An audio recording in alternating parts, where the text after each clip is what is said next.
Nag-extra ba? Hindi ka nakabahag. Sige, kuya. Ito lang. Bumaya yung panahin eh. Slippery when wet.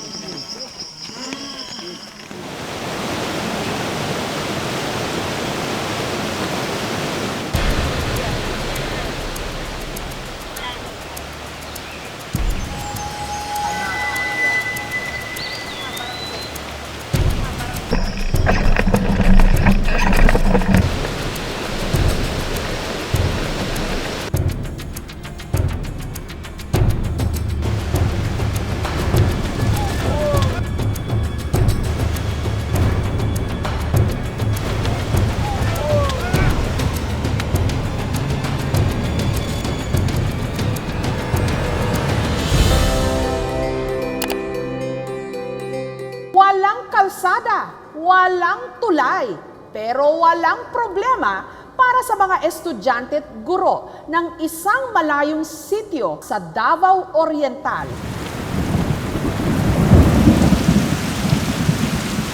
Pagpasok mo ba sa eskwelahan sa inyong komunidad, may mga upuan? Ang mga estudyanteng ito sa liblib na sitio ng Davao Oriental, wala. Pero sa araw na ito, swinerte sila dahil dumating na ang mga gagamitin nilang upuan. Yung mga upuan na yun ay galing yan sa DepEd. Pero ang kontrata niyan, door-to-door delivery. Ang school po namin, hindi narating ng sasakyan. So doon po sa Sangab, inilagay yung mga upuan na yun. Kaya nagboluntaryo na silang kunin ang mga armchair galing sa DepEd. Nag-extra ba? Hindi ka nakabahag. Sige, kuya. Ito lang. Yun nga lang, bago marating ang kanilang eskwelahan, kailangan muna nilang bunuin ang 8 oras na paglalakad sa matarik, Bumaya yung panahin eh. madulas, Slippery when wet. at maputik na daan.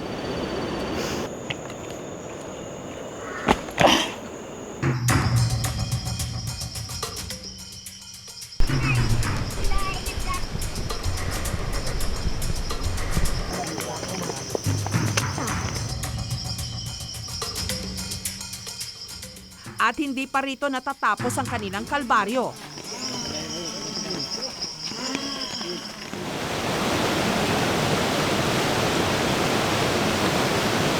Sa ika-5 oras ng kanilang paglalakad, kailangan nilang tawirin ang mabangis na Caraga River. Ang kawayang tulay kasi rito, marupok na.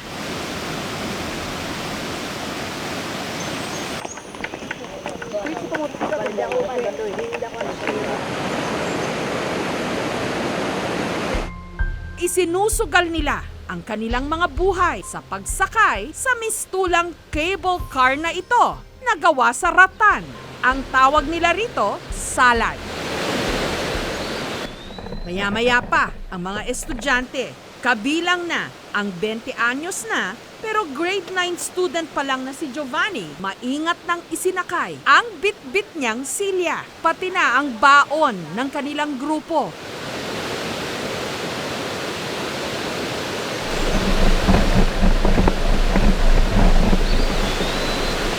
Mahirap yung kalagayan namin dito sa Butay. Mahirap talaga yung mga tao dito dahil walang kalsada.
Nagsagawa ng salay ang school head na si Pablo, katuwang ang ilang mga residente ng Sitio Butay. Kadalasan, binabaha itong Caraga River, lalo-lalo na kung malakas ang ulan. Hindi makatawid yung mga tao, yung mga guro, minsan natatrap kami dito. Kaya nga, gumawa kami ng basket. After 3 months, kailangan palitan talaga yung cable car kasi hindi tayo makasisiguro na matibay pa yun. Kasi noon, maestudyante po kami na muntik nang madala ng baha. Nandoon ako, nakita ko talaga. Nung araw na yon, sa kalagitnaan ng pagtawid ng mga bata sakay ng salay, ang bit-bit na armchair ng isang bata nalaglag.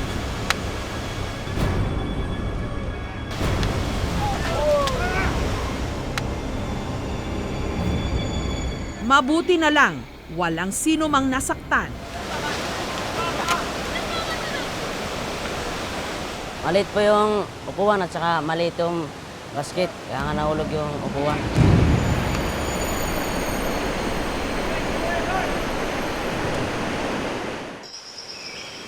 Pagtawid ng mga bata sa salay, tuloy ang 3 oras pa nilang lakaran para marating ang Butay Integrated School.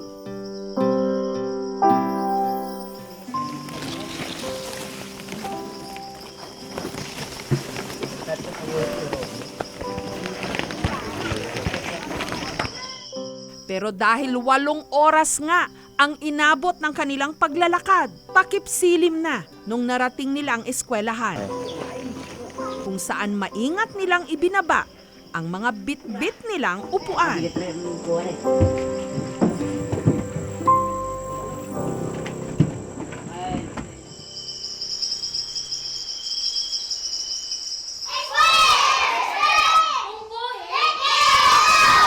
Sa layo ng eskwelahan, ang ilang mga guro dito na natutulog. Minsan na lang din daw sa isang buwan kung sila'y umuwi sa kani-kanilang mga pamilya.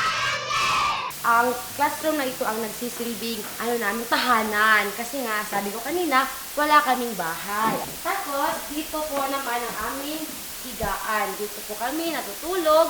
Nandito po lahat ng aming mga gamit. Yung first day ko po talaga dito noon, sobrang hirap po talaga. Kahit nga yung parents ko, ayaw nila kong payagan na dito magturo. Kasi nga, alam nila kung ano ang buhay po talaga dito. Pero yun yung sinumpaan kong tungkulin eh. Diba, miskan baliktaron nato niya, yung adins. Gusto kong makatabi ang pamilya ko. Hindi ko magawa kasi dito naman ako natutulog. Ilang taon na ako rito, nakikita ko talaga ang hirap ng mga bata. Pagka nandito kami, talagang linulubos-lubos talaga namin ang oras namin sa pagtuturo sa kanila. Ang Butay Integrated School, bagamat may mga silid-aralan, kulang na kulang sa mga pasilidad. Walang clinic, library o kahit kantin.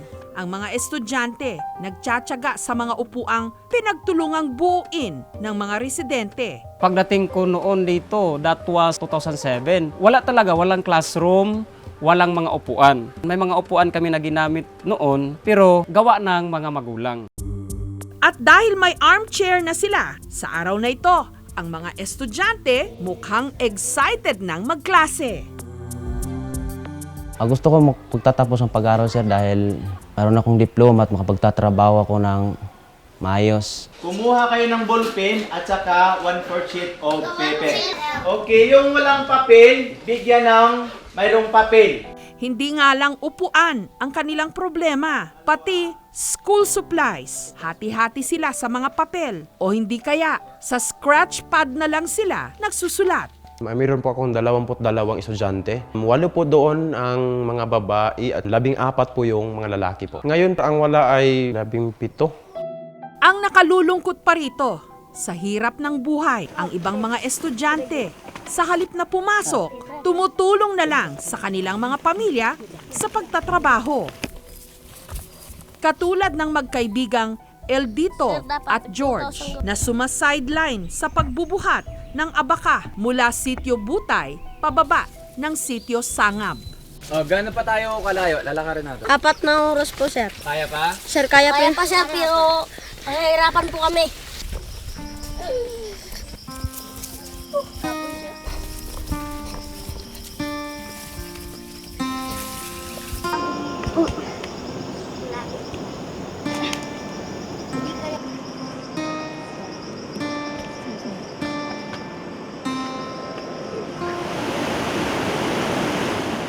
Pagdating sa ilog, sina Eldito at George, maingat na sumakay ng salay, bitbit ang 10 kilong abaka.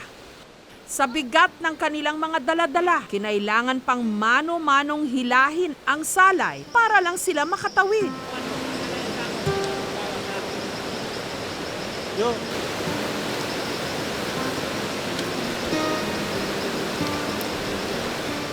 Mabigat sir, tapos mahirap. Mga baka. Natakot ako sir eh. Bakit? Dahil mahulog ako sa tubig.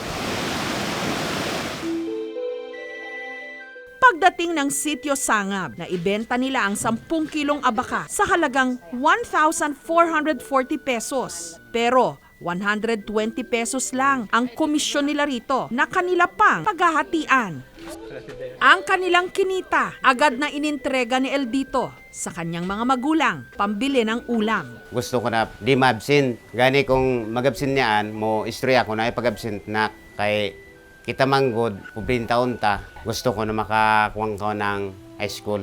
Ang madalas na pag-racket ni Eldito sa pagbubuhat ng abaka, nakaapekto sa kanyang mga grado. Mula grade 1 hanggang grade 4, first honor siya. Ngayon, third honor.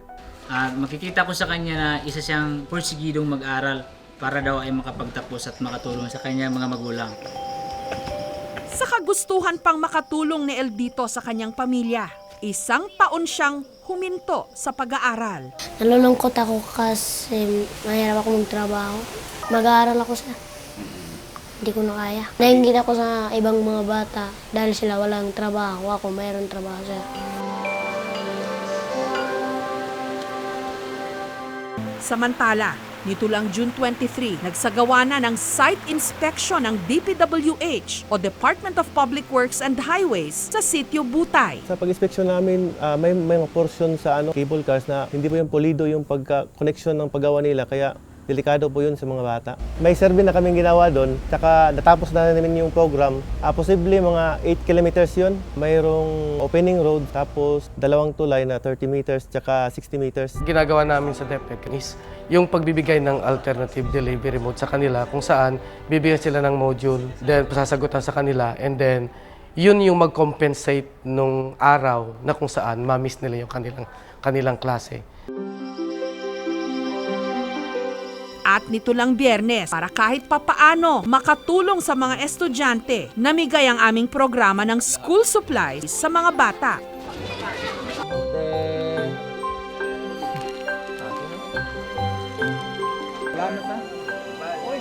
Masaya po ako sir.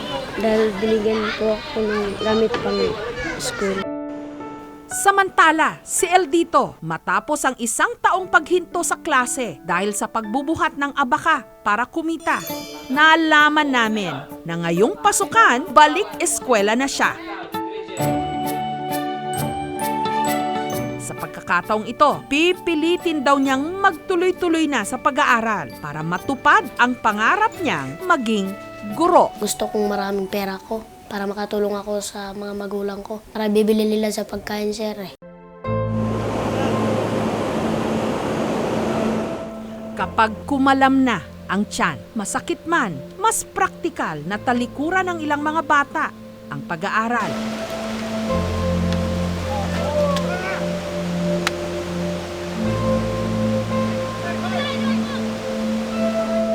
Para magtrabaho at kumita.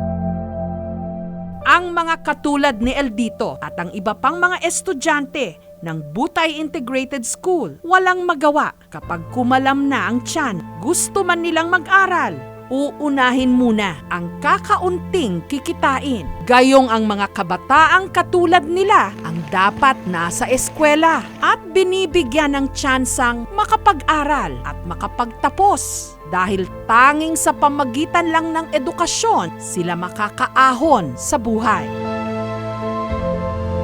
Sa determinasyong ipinamamalas nila, wala itong kaduda-duda.